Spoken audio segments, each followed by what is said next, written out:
Hi, welcome back to engineeringtalks.com. Have you heard of limiting theorems of Laplace transforms? There are two limiting theorems of Laplace transforms. They are initial value theorem and final value theorem. These theorems are used to relate the frequency domain expression, that is f of s, to the time domain behavior, that is f of t, as t approaches 0 or as t approaches infinity. In this video, I'll be dealing with the topic initial value theorem. So happy learning, and don't forget to like and share the video and subscribe the channel. Limiting theorems of Laplace transform. The initial value theorem and the final value theorem together are known as the limiting theorems of Laplace transform. And I already told you that these theorems are used to relate the frequency domain expression to the time domain behavior. This means that suppose we are given the transform function f of s. What do we usually do in order to find out the value of f of t from f of s? We take the inverse Laplace transform of f of s, right? But by using the limiting theorems of Laplace transform, we can directly obtain the value of f of t as t approaches 0 or as t approaches infinity from the transform f of s without even doing the inverse Laplace transformation. So that is one advantage of using the limiting theorems of Laplace transform. Another advantage is that these theorems are also used to evaluate certain indeterminate forms. I'll explain this in the next video on final value theorem, okay? Now we'll deal with initial value theorem. So, if we want to find out the value of f of t as t tends to 0 or as t approaches 0 from the transform f of s, we can use the initial value theorem. So, the advantage is that we do not have to do the inverse Laplace transformation of f of s in order to first obtain f of t and then apply the limit. Here we can directly get the value of f of t as t tends to 0 from f of s itself using the initial value theorem. So let's see what this theorem is. The initial value theorem is given by f of 0 plus equal to limit s tends to infinity s f of s. That is limit t tends to 0 f of t equal to limit s tends to infinity s f of s. Let's see how we can prove this initial value theorem.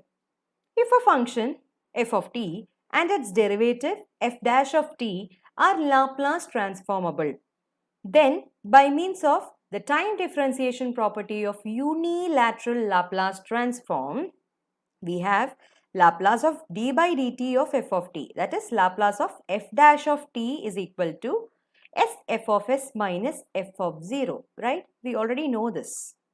Okay, now what is Laplace transform of f of t? Integral 0 to infinity e raised to minus st f of t dt.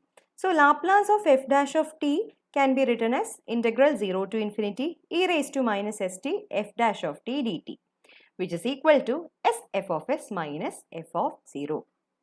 Now let's apply the limit s tends to infinity on both sides of the equation, okay? So we'll get limit s tends to infinity integral 0 to infinity e raised to minus st f dash of t dt, which is equal to limit s tends to infinity s f of s minus f of 0. So this becomes equal to integral 0 to infinity e raised to minus infinity f dash of t dt, which is equal to limit s tends to infinity s f of s minus f of 0. Now this f of 0 is independent of s. So we can take this outside the limit. So limit s tends to infinity s f of s minus f of 0. Now this term will be equal to 0, right? Because e raised to minus infinity is 0. Therefore, integral 0 to infinity 0 into f dash of t dt is equal to limit s tends to infinity s f of s minus f of 0. Now this will be 0, okay? And we can take this term f of 0 to the LHS. So this becomes equal to f of 0 equal to limit s tends to infinity s f of s, right? Now, since this function exists only for t greater than or equal to 0, we can represent f of 0 as f of 0 plus. So, f of 0 plus equal to limit s tends to infinity s f of s.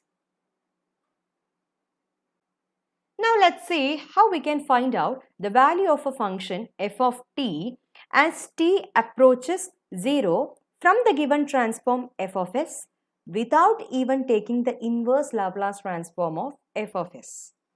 So, here f of s is equal to 1 by s into s plus 3 into s plus 6.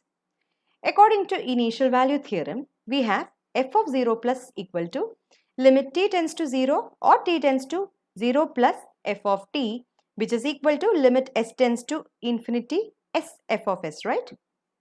So let's first find out the value of s into f of s. F of s equal to 1 by s into s plus 3 into s plus 6. So s into f of s will be equal to s by s into s plus 3 into s plus 6. Now we can cancel these two. So this will be equal to 1 by s plus 3 into s plus 6.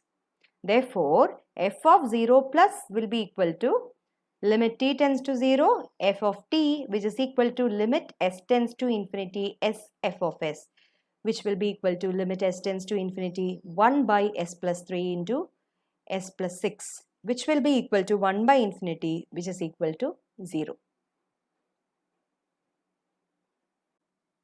Please do like and share the video and subscribe the channel. Thank you.